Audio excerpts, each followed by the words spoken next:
सभागार में उपस्थित सभी युवाओं को मेरा दिल से नमस्कार। आपने मुझे ये मौका दिया, यहाँ बुलाया, उसके लिए मैं आपका आभारी हूँ। इस चुरू, सीकर और आसपास के क्षेत्र में पहली बार आना हुआ आपकी यूनिवर्सिटी के बहाने, और ये अवसर देने के लिए मैं यूनिवर्सिटी का और मेरे मित्र पथिकृत बैठे हैं और साथ साथ प्रद्युम्न, आप सबका बहुत बहुत आभारी हूं। मैं क्योंकि हम यूनिवर्सिटी में हैं, G20 भारत इस साल होस्ट कर रहा है और उसी के संदर्भ में हम ये Y20 का आयोजन कर रहे हैं। एक बड़ा अवसर है भारत के लिए, बहुत बड़ा अवसर है भारत के लिए, और इस संदर्भ में भारत को लेकर ये लगातार कोशिश हो रही है, प्रयास हो रहा है कि भारत के बारे में दुनिया ज्यादा से ज्यादा जाने, समझे। लेकिन अभी मेरे मित्र आनंद जी ने जो कुछ बताया, जो कुछ उन्होंने बात रखी, तो ऐसा लगता है कि अभी हम भारत के लोग ही भारत के बारे में कितना जानते हैं। हम भारत के लोग ही भारत के बारे में बहुत कम जानते हैं। तो सवाल यह है कि दुनिया को हम कैसे भारत के बारे में बताएंगे।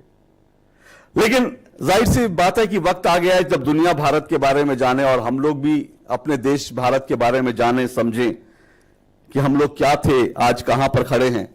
लेकिन जब हम ये बात करते हैं, भारत की बात करते हैं, और क्योंकि मुझे जो विषय दिया गया वो विषय मीडिया का इंपैक्ट यूथ पर और भारत में जो डेमोक्रेसी है, लोकतंत्र है, उसके संदर्भ में, भारत में लोकतंत्र के भविष्य के संदर्भ में दिया गया है।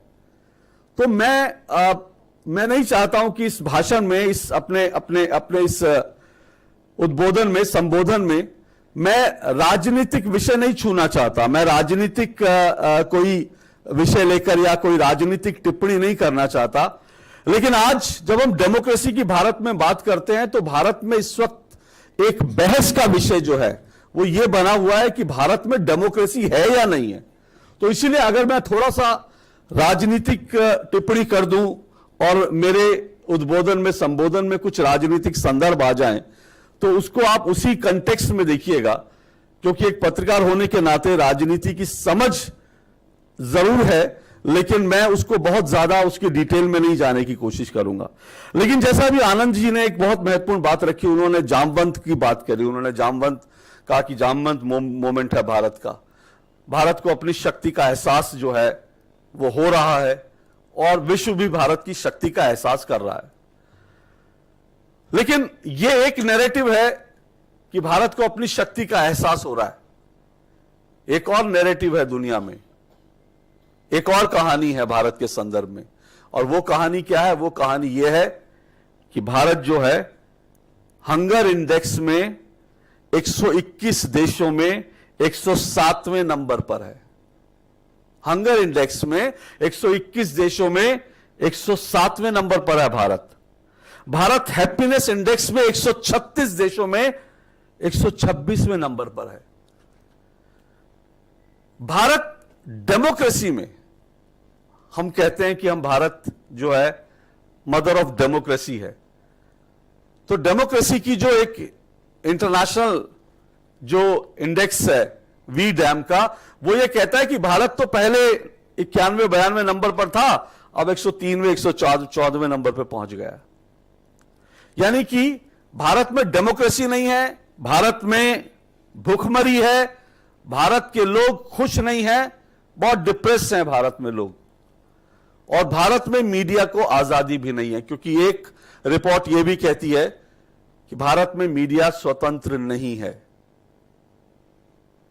तो सवाल यह है कि एक ऐसे वक्त में जब दुनिया में दो नैरेटिव लगातार चल रहे हैं, इसमें से सच किस तरफ है, यह जानना, यह समझना हमारे लिए जरूरी है। इसलिए जरूरी है क्योंकि जब हम डेमोक्रेसी की बात करते हैं, जब हम भारत में लोकतंत्र के भविष्य की बात करते हैं, तो फिर हम सबको ये जो नैरेटिव्स चल रहे हैं कि भारत का जामवंत मूवमेंट है और भारत में जो है डेमोक्रेसी नहीं है, भारत में मीडिया स्वतंत्र नहीं है। तो हमको इन दोनों को विस्तार से जानना समझना आज के संदर्भ में बहुत जरूरी है। और इसलिए भी जरूरी है क्योंकि आज अब से कुछ समय बाद, और ये सिलसिला ऑलरेडी शुरू हो चुका है, देश के कई हिस्सों में G20 के डेलीगेट्स आ रहे हैं, भारत को जान रहे हैं, समझ रहे हैं, भारत के बारे में जान रहे हैं। और भारत के बारे में वो किससे जान रहे हैं? वो आप जैसे जो लोग हैं, आप जैसे युवा हैं, वो उससे जान रहे हैं।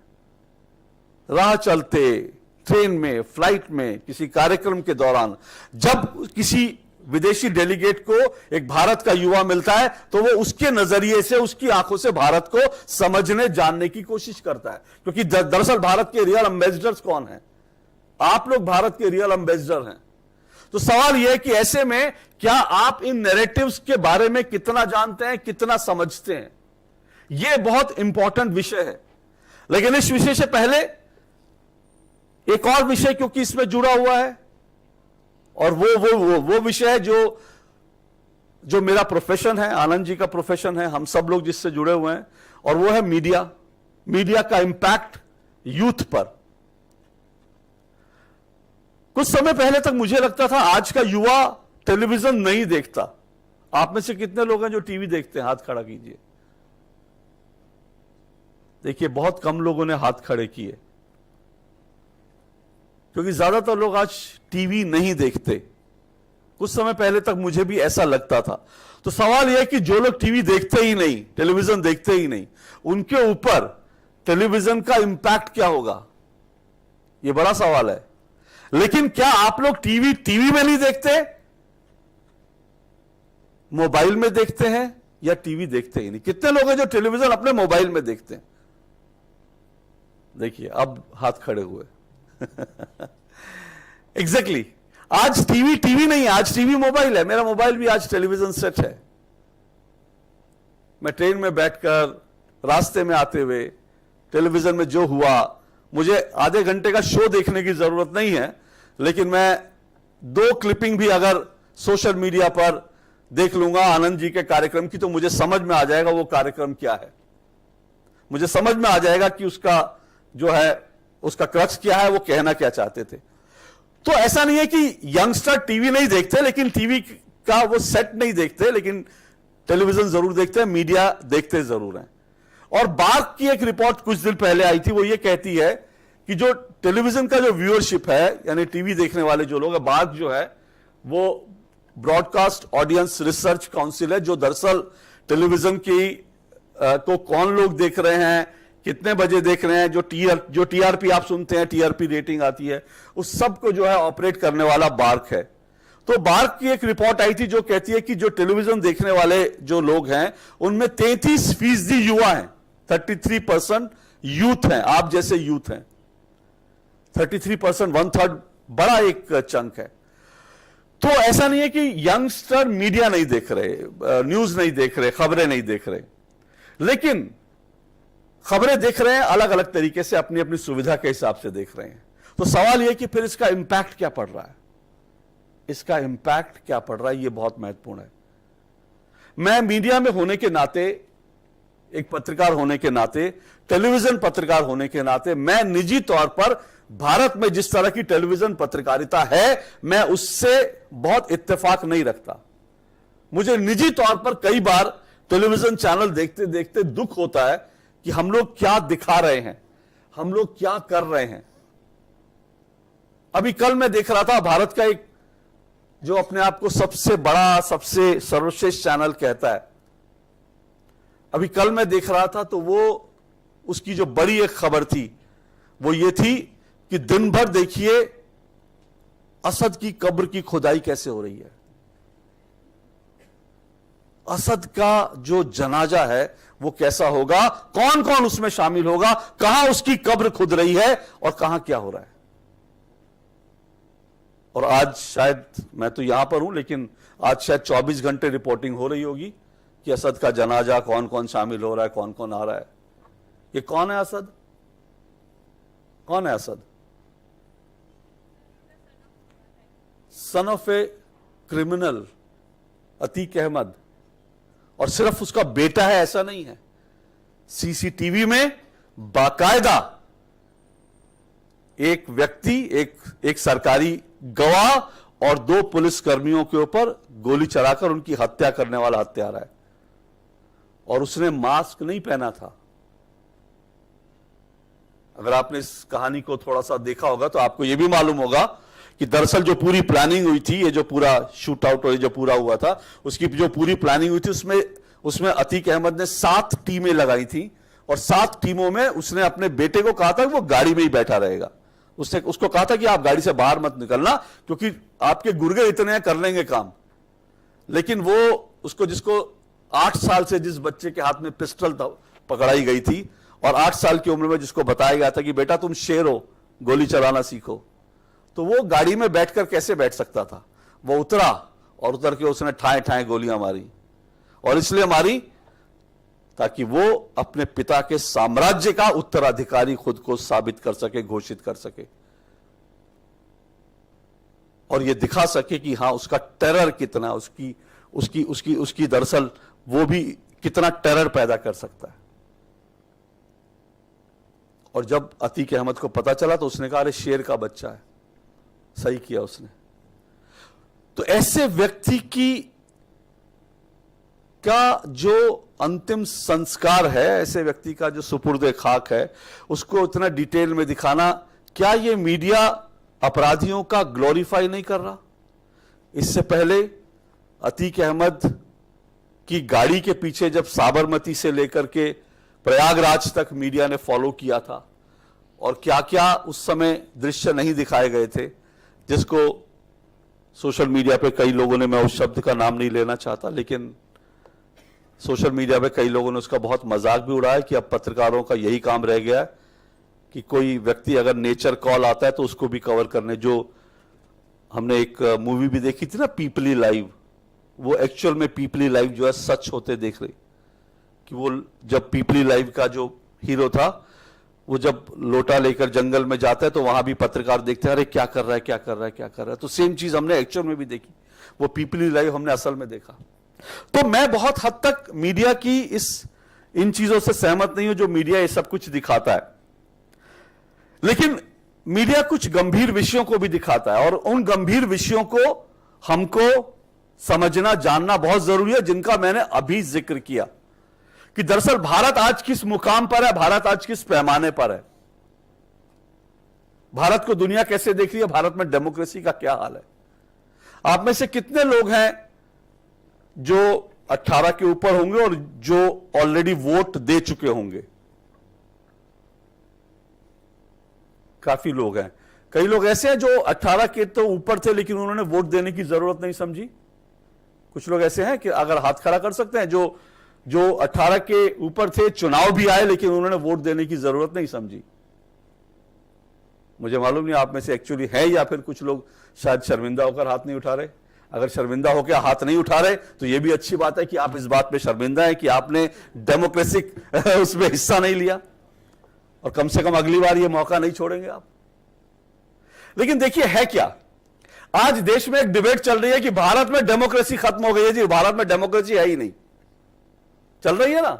कई राजनीतिक पार्टियां काला झंडा उठा के, काले कपड़े पहन के सड़कों पर उतरती है, कहती है भारत में डेमोक्रेसी खत्म हो गई और एक वी डैम की रिपोर्ट भी आ गई। तो मीडिया में वो भी बात है कि भाई देखो दुनिया कह रही है, अब तो वी डैम जो है एक इंटरनेशनल एजेंसी कह रही है कि भारत डेमोक्रेसी में और पीछे पीछे आ गया।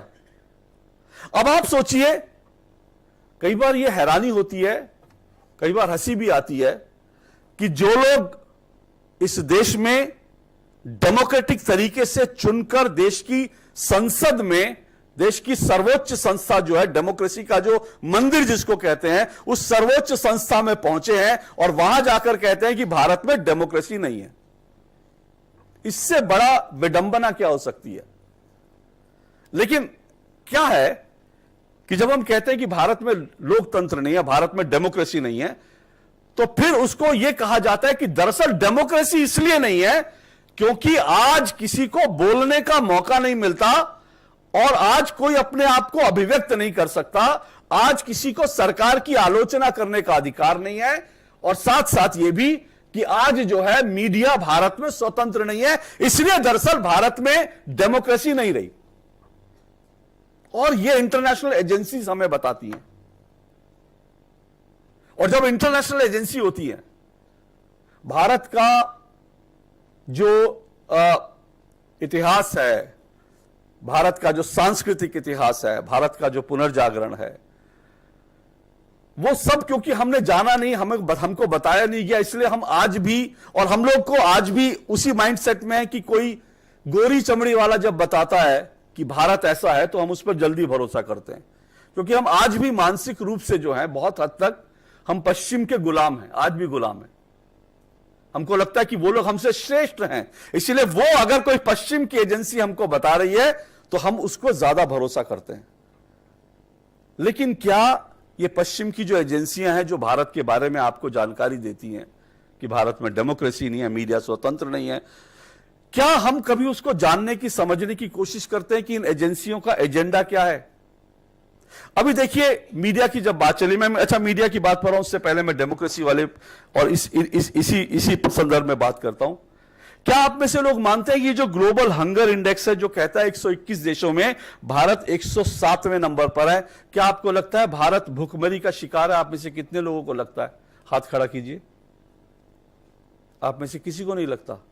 एक दो लोग हैं जिनको लगता है भारत भूखमरी का शिकार है। न्यूट्रिशन वैल्यू कम है, न्यूट्रिशन वैल्यू कम है, यह बात सही है, इसमें कोई दो राय नहीं। न्यूट्रिशन वैल्यू कम है और उसके कई कारण हैं। मैं गुजरात गया था तो गुजरात में तो मुझे पता चला, गुजरात में गुजराती कहते हैं हमें न्यूट्रिशन तो सोचते ही नहीं, हम तो खाखड़ा फाफड़ा जलेबी हमको चाहिए सुबह सुबह। तो गुजरात के लोगों के पास ऐसा नहीं है कि उनके पास पैसा नहीं है, उनके पास न्यूट्रिशन जो है खाने के लिए अच्छा भोजन नहीं है, लेकिन उनको खाखड़ा फाफड़ा और जलेबी उनको चाहिए सुबह नाश्ते में। तो बहरहाल, लेकिन आप ये सोचिए कि जो ग्लोबल हंगर इंडेक्स जो कह रहा है कि भारत में न्यूट्रिशन नहीं है, भारत जो है भुखमरी का शिकार है, उस ग्लोबल हंगर इंडेक्स में पाकिस्तान भारत से बेहतर स्थिति में है। नहीं सर, न्यूट्रिशन वैल्यू में भी मैं कहता हूं पाकिस्तान भारत से बेहतर स्थिति में न्यूट्रिशन वैल्यू में। वो पाकिस्तान जहां पर आज एक एक बोरी आटे के लिए, गेहूं के लिए मर्डर हो रहा है, हत्याएं हो रही हैं।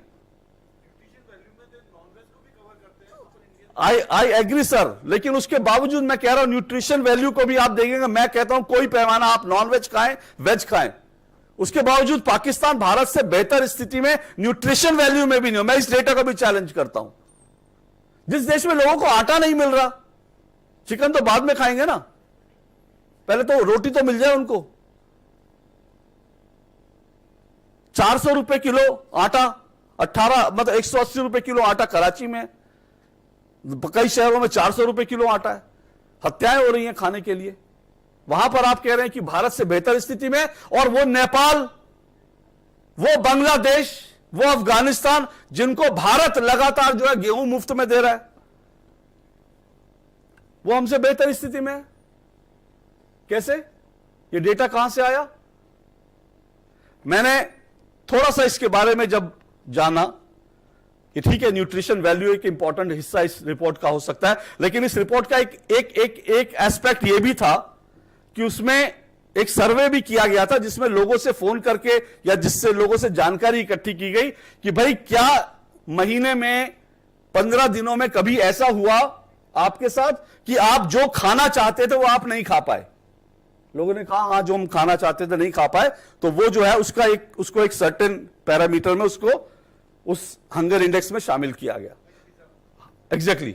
अब मैं वही कह रहा हूं कि फर्ज कीजिए मेरे पास फोन आता, हाँ मैं पिछले 1 महीने से पिज्जा खाने की सोच रहा हूं लेकिन खा नहीं पाया, तो मैं भी भुखमरी के इंडेक्स में आ जाता, क्योंकि मैं पिज्जा खाना चाहता था, मुझे रोटी तो मिल रही है, सब्जी तो मिल रही है, दूध मिल रहा है, फल मिल रहा है, 150 किलो का, मैं 150 रुपए किलो का सेब खा रहा हूं, लेकिन मैं पिज्जा खाना चाहता था लेकिन मुझे पिज्जा नहीं मिला, तो मैं भी भुखमरी की श्रेणी में आ गया। एग्जैक्टली सर, मैंने मीडिया से इसीलिए शुरुआत की, मीडिया से इसीलिए शुरुआत की कि आज इन गंभीर मुद्दों पर मीडिया में या तो डिस्कस नहीं होता या बड़ा हम लोग कह के छोड़ देते हैं और हम इनको चैलेंज नहीं करते।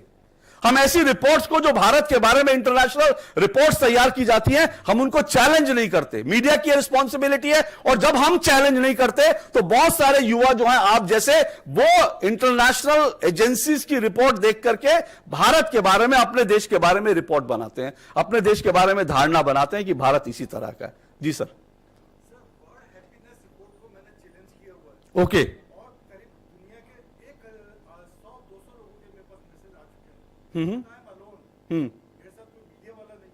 सर मैं आपके साथ हूं।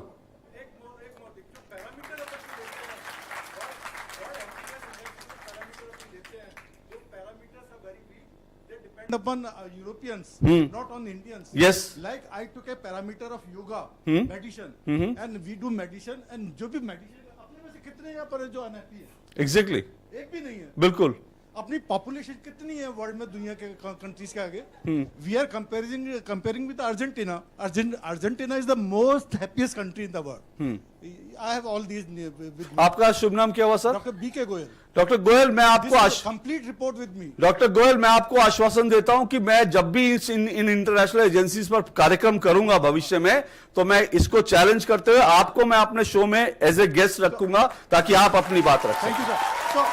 तो मैं ये कहना चाहता हूं कि इंडिया की पॉपुलेशन इतनी है कि अगर अपन 20% के अगर अपने अनहैप्पी है, तो वो उनकी पूरी पॉपुलेशन के बराबर है।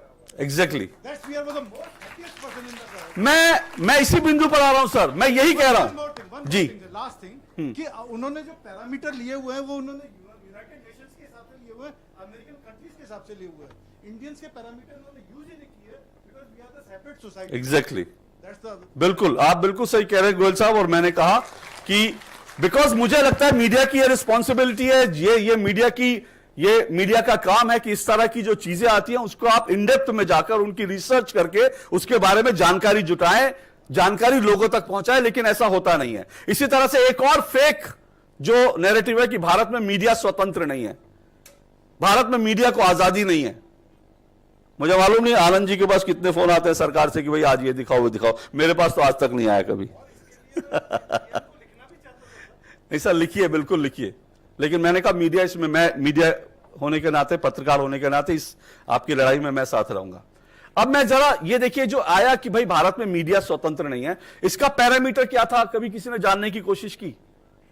इसका पैरामीटर यह था कि उन्होंने कहा कि सर्टेन एक साल में जितने पत्रकार पकड़े गए, गिरफ्तार हुए, पुलिस ने जिनको पकड़ा, उनमें से करीब करीब सर्टेन पर्सन, मुझे एग्जैक्टली याद नहीं, उसमें से 20 से 21% पत्रकार अकेले भारत में पकड़े गए। इसलिए जैसे मान लीजिए अगर कुल मिलाकर दुनिया भर में एक साल में 121 पत्रकार पकड़े गए, तो उसमें से जो है करीब करीब 35 पत्रकार भारत में पकड़े गए। ऐसा कोई डेटा था जिसके आधार पर उन्होंने कहा कि भारत में मीडिया स्वतंत्र नहीं है। लेकिन उस डेटा के डिटेल में कितने लोग गए, उस डेटा के डिटेल में जाइए, कौन लोग पकड़े गए। अब मैं आपको बताता हूं उस डेटा के डिटेल में क्या था। वो जो लोग पकड़े गए उनमें से 5 या 6 पत्रकार जो है छत्तीसगढ़ के थे। छोड़ दीजिए कौन सी सरकार है कौन सी नहीं है। और छत्तीसगढ़ में जो पत्रकार 5 या 6 पकड़े गए, उनमें से 3 पत्रकार ऐसे थे जो ब्लैकमेलिंग करने के आरोप में पकड़े गए थे।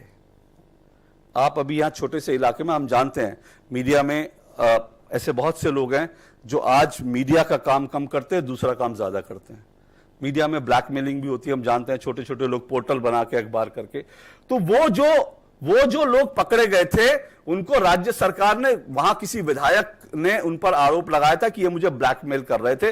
और वो भी, और उनसे एक पत्रकार ऐसा था जिसने जमीनों पर कब्जा कर रखा था। अब क्या, अगर कोई पत्रकार ब्लैकमेलिंग करता है, अगर कोई पत्रकार किसी जमीन पर कब्जा करता है, अगर कोई पत्रकार कानून तोड़ता है, तो क्या हमें उसके ऊपर कार्रवाई देश की सरकारों को इसलिए नहीं करनी चाहिए क्योंकि वो पत्रकार है? क्या उसको इस बात की इजाजत मिली है कि कानून तोड़े? और अगर कानून के तहत उस पर कार्रवाई होती है, तो क्या यह डेमोक्रेसी का, देश में लोकतंत्र के ऊपर हमला हो जाता है? आपको यह भी बता दूं कि इसमें जो पत्रकार पकड़े गए थे, उनमें से 4 पत्रकार कश्मीर के पत्रकार थे, 4 पत्रकार। और उनमें से एक पत्रकार ऐसा था जिसकी स्पेसिफिक इंफॉर्मेशन पर टेररिस्टों ने बम फेंका था और एक पुलिस कांस्टेबल की हत्या हुई थी उसमें। और कश्मीर को मैंने 93 में जब वहां पर हजरत बल में आतंकी घुसे थे, मैं कश्मीर को तब से कवर कर रहा हूं और मैं जानता हूं वहां पर मीडिया का किस तरह से, पहले क्योंकि मीडिया को वहां पर एक तरह का थ्रेट भी था और दूसरी तरह की भी कुछ आइडियोलॉजिकल वॉर भी थी जिसमें मीडिया उसमें शामिल था। कश्मीर में मीडिया का एक बड़ा हिस्सा जो है वो किस तरह से ऑपरेट करता है हम जानते हैं। तो इसलिए आपको हैरानी नहीं होनी चाहिए अगर कश्मीर के अंदर पत्रकार जो हैं वहां पर अगर टेरर सिंपैथाइजर निकलते हैं, आतंकवादियों का साथ देने के लिए गिरफ्तार किए जाते हैं, तो उसमें कोई हैरानी वाली बात नहीं है। और ये अगर हो रहा है तो ये कार्रवाई गलत नहीं है। अभी पिछले दिनों एक कश्मीर में एक टेररिस्ट जो है मारा गया था, उसके हाथ में AK-47 थी, एनकाउंटर में मारा गया था सुरक्षा बलों के साथ, और बाद में जब उसकी तलाशी ली गई तो उसके पास AK-47 तो था, साथ साथ उसके पास मीडिया का आई कार्ड भी था, संपादक था वो एक पोर्टल का। तो आप एक तरफ मीडिया का आई कार्ड, आप एक पोर्टल के संपादक भी हैं, दूसरी तरफ AK-47 भी है, तो क्या आपको AK-47 चलाने की इजाजत इसलिए मिल जानी चाहिए क्योंकि आपके पास एडिटर का संपादक का कार्ड भी है, क्योंकि आप तो पत्रकार हैं। अब ये BBC वाले आए, मैं आपको बताऊं, मैं जब युवा पत्रकार था तो मुझे भी लगता था BBC बहुत बड़ा, भाई ब्रिटिश ब्रॉडकास्ट कॉर्पोरेशन, बहुत प्रभावित था मैं BBC से। मुझे लगता था कि, और इसमें कोई दो राय नहीं, BBC प्रोफेशनली जो है वो एक प्रोफेशनल संस्था की तरह, मतलब मैं उनके कंटेंट को छोड़ दे, उनका प्रेजेंटेशन, उनका बाकी सब चीजें वर्ल्ड क्लास है, इसलिए वो BBC है, इसमें कोई दो राय नहीं। तो मुझे भी लगता था कि BBC है तो BBC हमेशा अनबायस रहता है, BBC हमेशा अच्छी रिपोर्टिंग करता है। मेरा भी सपना था कभी BBC में काम करूं, लेकिन BBC आज विवादों में है। मैं BBC से सिर्फ एक ही बात आपको बताता हूं, BBC ये लोग बायस जो होते हैं, मैं उनका सिर्फ एक उदाहरण देता हूं। जम्मू कश्मीर में जब कोई आतंकी मारा जाता है तो उसको ये गनमैन कहते हैं, या कोई जम्मू कश्मीर में कोई आतंकवादी जब किसी निरपराध को मार देता है, उसकी हत्या करता है, तो उसको गनमैन लिखते हैं वो कि गनमैन था। लेकिन आयरलैंड में जो गन उठाता है वो टेररिस्ट होता है। भारत को आज भी वो इंडियन एडमिनिस्ट्रेटिव कश्मीर को आज भी वो इंडियन एडमिनिस्ट्रेटिव कश्मीर कहते हैं। तुम तय करोगे कि कश्मीर किसका है? ब्रिटेन तय करेगा, BBC तय करेगा कि कश्मीर के इंडिया के साथ रूट्स क्या है, कश्मीर एक विवादित क्षेत्र है कि नहीं, BBC तय करेगा। और आज BBC की कहानी क्या है? आज भी BBC के ऊपर जब छापा पड़ा तो लोगों ने कहा अरे डेमोक्रेसी खतरे में आ गई, भारत में लोकतंत्र खतरे में आ गया। लेकिन BBC की कहानी क्या है? आज तो पब्लिक डोमेन में वो सारे डॉक्यूमेंट्स आ गए हैं। BBC वाले जो FDI है, कानून है कि भाई एक विदेशी मीडिया संस्थान में 26% का पैसा सिर्फ विदेशी संस्थान लगा सकते हैं, बाकी उनको इंडियन पार्टनरशिप करनी पड़ेगी। BBC जब ये कानून भारत में बना, उसके बाद BBC में बाकायदा डिस्कशन हुआ और वो जो मेल्स थे, वो जो मैसेज थे, वो रिट्राइव कर लिया भारत की जांच एजेंसियों ने। तो इस तरह के उनके अंदर चर्चा चली, उनका डायरेक्टर, उनके बाकी लोग चर्चा कर रहे थे कि भाई ये रूल आ गया तो हमें क्या करना चाहिए, क्या हमें BBC की जो ओनरशिप है उसमें थोड़ा चेंज करना चाहिए। तो वो डिबेट चलती है, लेकिन BBC ने डिसाइड किया कि वो भारत के नियम को, कानून को नहीं मानेगा, वो जिस तरह से चल रहा है वैसे ही चलेगा। और जब छापा पड़ा उससे पहले वो सारे मेल, सारे SMS मैसेज जो है वो डिलीट कर दिए गए, लेकिन भारतीय जांच एजेंसियों ने वो सारे मैसेज रिट्रीव कर लिए। तो BBC पर आरोप यह नहीं है कि वो पत्रकारिता कैसा करता है, आरोप यह है कि भारत में रहकर आपको भारत के कानून मानने हैं तो मानो, नहीं मानने तो फिर आपके खिलाफ कार्रवाई होगी। आप BBC हैं, इसलिए आपको यह इजाजत नहीं है कि आप अपने कानून, ब्रिटेन के कानून यहां पे लागू करोगे। आपको भारत में काम करना है तो भारत के कानूनों के तहत ही काम करना पड़ेगा। यह BBC की कहानी है। तो यह BBC नहीं हमको बताएगा कि भारत में डेमोक्रेसी है कि नहीं है।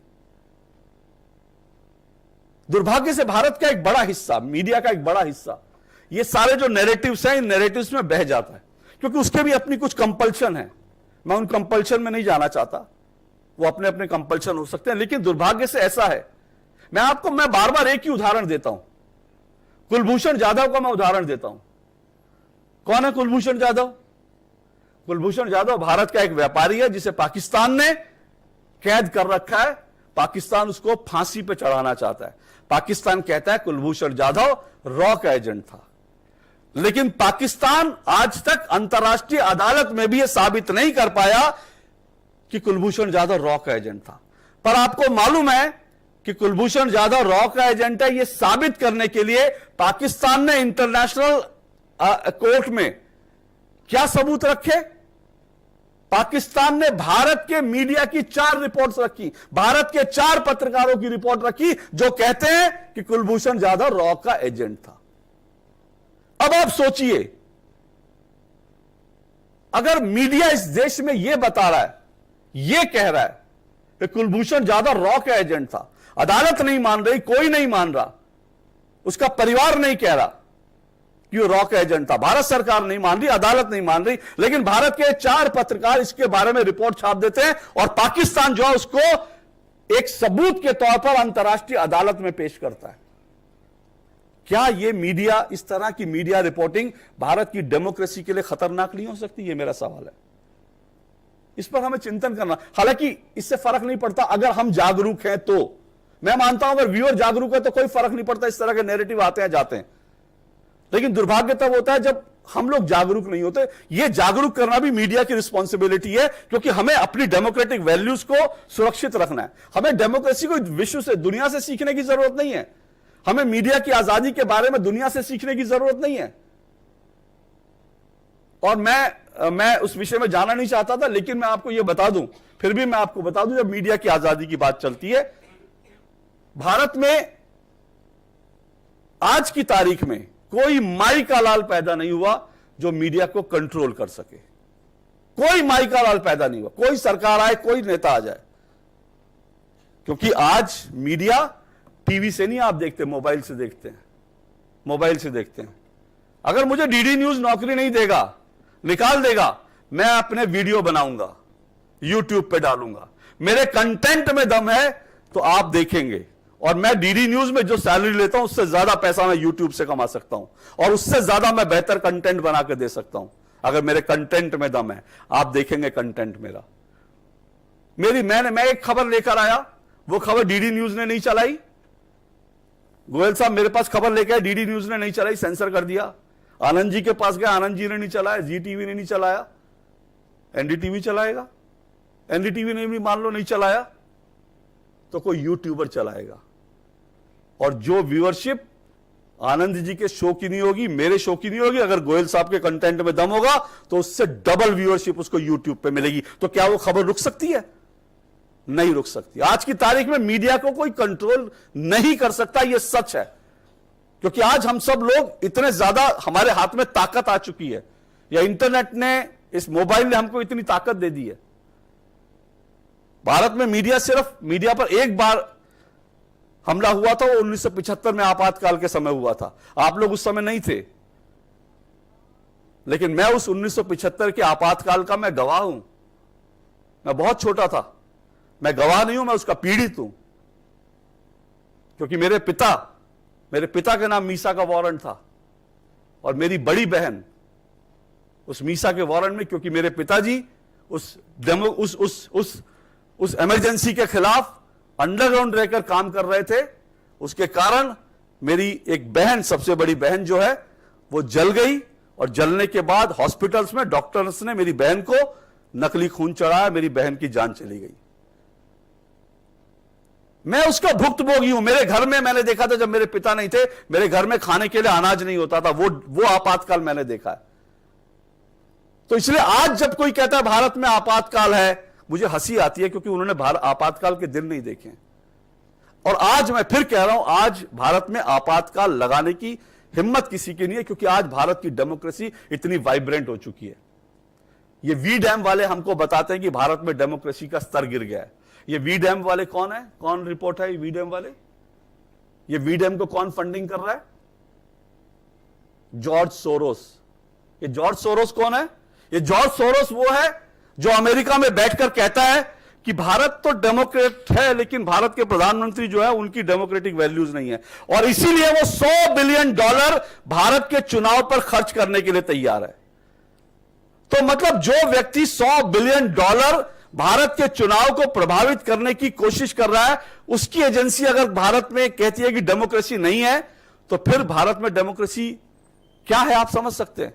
दरअसल दिक्कत यह नहीं कि भारत में डेमोक्रेसी नहीं है, दिक्कत यह है कुछ लोगों की मनमाफिक डेमोक्रेसी नहीं है। भाई आपने वोट दिया, लेकिन आपने जिसको वोट दिया वो हार गया, आप कहेंगे डेमोक्रेसी खत्म हो गई जी, क्योंकि मैंने जिसको वोट दिया वो हार गया। डेमोक्रेसी ऐसे थोड़ी होती है। और मैं फिर कह रहा हूं, भारत में डेमोक्रेसी सीखने की जरूरत नहीं है। हमारे यहां ग्राम सभाएं, ये पश्चिम की डेमोक्रेसी या अमेरिका की डेमोक्रेसी 200 साल पुरानी होगी, हमारी डेमोक्रेसी हजारों साल पुरानी है। अभी प्रधानमंत्री नरेंद्र मोदी ने जब नववर्ष आया तो प्रधानमंत्री ने इसका जिक्र किया कि तमिलनाडु के एक गांव में बाकायदा जो है एक शिलालेख मिला, 1100-1200 साल, 1000 साल से पुराना शिलालेख मिला, जिसके ऊपर लिखा था कि जो ग्राम सभा है वो कैसे चलेगी। ग्राम सभा का एक तरह का संविधान लिखा था कि उसमें कैसे लोग आएंगे, कैसे ग्राम सभा ऑपरेट करेगी, और उसमें यह भी लिखा था कि कैसे किसी व्यक्ति को डिस्क्वालीफाई किया जा सकता है ग्राम सभा से। इतनी डिटेलिंग में हमारे यहां ग्राम सभाओं पे काम होता था, पंचायतों पर इतनी डिटेलिंग में काम होता था कि किस तरह के हमारा संविधान रहेगा, कैसे काम करेंगी। तो जिस देश में हमने डेमोक्रेसी, क्योंकि हमारे खून में है डेमोक्रेसी, हम तो घर में 4 लोग होते हैं तो 4 लोग जो है खाना बनाने में भी डेमोक्रेसी चलती है कि खाना घर में आज क्या बनेगा, मूंग की दाल बनेगी, अरहर की दाल बनेगी, तो मां 4 लोगों से पूछती है, उसमें से 2 वोट 3 वोट जहां होती है फिर वही बनाती है। तो हमारे तो घर घर में डेमोक्रेसी है। आप कौन से कॉलेज में जाओगे, कौन से कोर्स में पढ़ोगे, आप अकेले तय नहीं करते हो, आपका परिवार भी बैठता है साथ में, और 2-4 नाते रिश्तेदार, मामा बुआ फूफा, वो भी बताते हैं कौन सा कॉलेज बढ़िया है। तो भारत में तो इतनी डेमोक्रेटिक वैल्यूज हैं कि हम हर चीज को लेकर के डिस्कस करते हैं, तब हम निर्णय लेते हैं। तो भारत की डेमोक्रेसी पे कौन सवाल उठाएगा? लेकिन आज लोग उठा रहे हैं, तो उसके पीछे एक एजेंडा है। क्योंकि आज अगर G20 के समय भारत, दुनिया जो है भारत की तरफ देख रही है, तो ठीक उसी समय कुछ लोगों का एजेंडा है कि भारत को ज्यादा से ज्यादा अंतर्राष्ट्रीय मंचों पर बदनाम किया जाए। क्योंकि डेमोक्रेसी उनके मतलब की नहीं है, उनके पक्ष की नहीं है, क्योंकि उन्होंने जो वोट दिया वो सत्ता उनके पास नहीं है, तो इसलिए उनको लगता है डेमोक्रेसी। और यह बड़ा खतरनाक है। आज आप सत्ता में हैं, कल आप विपक्ष में होंगे, कल उसके बाद फिर आप सत्ता में हो सकते हैं। लेकिन कम से कम भारत की डेमोक्रेटिक वैल्यूज पर इस तरह से हमला मत कीजिए, अटैक मत कीजिए। और अंत में एक बात, कल क्योंकि बाबा साहब भीमराव अंबेडकर जी की जयंती थी, जिन्होंने भारत का संविधान गढ़ा, मैं उनका कल एक पुराना कोई एक क्लिप जो है निकला था, मैंने उस सोशल मीडिया पर उनका पुराना क्लिप देखा। बाबा साहब भीमराव अंबेडकर कहते थे ये डेमोक्रेसी जो है ये कॉन्सेप्ट सही नहीं है। सोचिए, जिन्होंने भारत का संविधान लिखा वो कहते थे डेमोक्रेसी का कॉन्सेप्ट सही नहीं है, भारतीय डेमोक्रेसी का। वो ये कहते थे कि डेमोक्रेसी जो है, अगर आपके 50% लोग, जनता बेवकूफ है, तो वो अपने से बड़े बेवकूफ को चुन लेगी। इसीलिए वो डेमोक्रेसी को लेकर चिंतित थे। तो वो कहते थे कि भारत की 50% जो जनता है, अगर वो सामाजिक रूप से अवेयर होगी तो डेमोक्रेसी का सही मायने में वैल्यू होगी।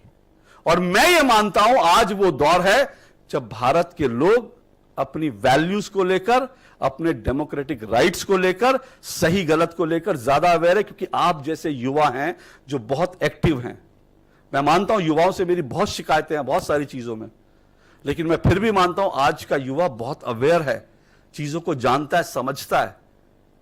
कभी कभी भटकाव भी आता है जब नारे लग जाते हैं जेएनयू में, भारत तेरे टुकड़े होंगे इंशाअल्लाह इंशाअल्लाह, ऐसा भी होता है इस देश में।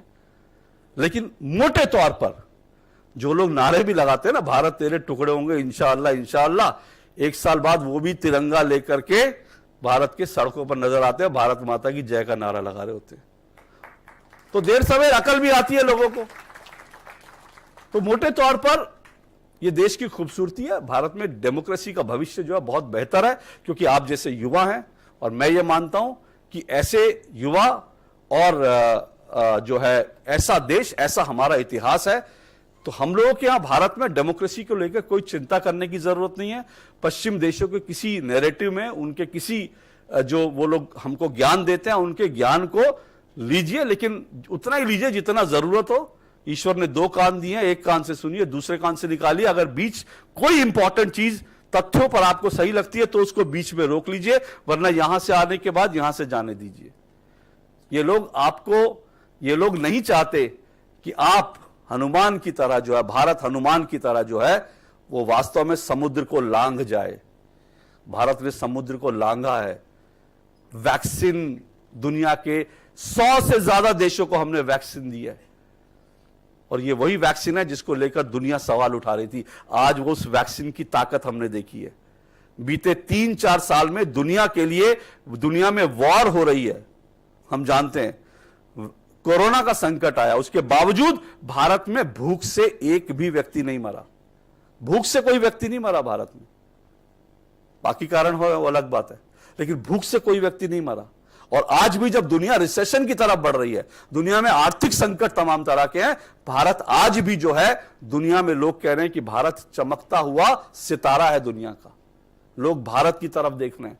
तो जिस भारत की तरफ दुनिया देख रही है, हम भी उस भारत को उम्मीद से देखें, और सिर्फ देखें नहीं बल्कि हम इस भारत की ताकत बनने के लिए अपनी ताकत झोंकें। और खास करके युवाओं को यह काम करना पड़ेगा, और इस साल तो आपको जमकर काम करना पड़ेगा, क्योंकि दुनिया इस साल भारत आ रही है, भारत को देख रही है, भारत को समझ रही है। और भारत को देखने समझने का आंख जो है, आंख कान, वो आप हैं। इसीलिए आपको भारत के बारे में जानना समझना जरूरी है। भारत के बारे में सही पर्सपेक्टिव, सही दृष्टिकोण रखना जरूरी है। बहुत बहुत शुक्रिया, बहुत बहुत आभार, आपने मुझे बुलाया, सुनने का मौका दिया। Thank you.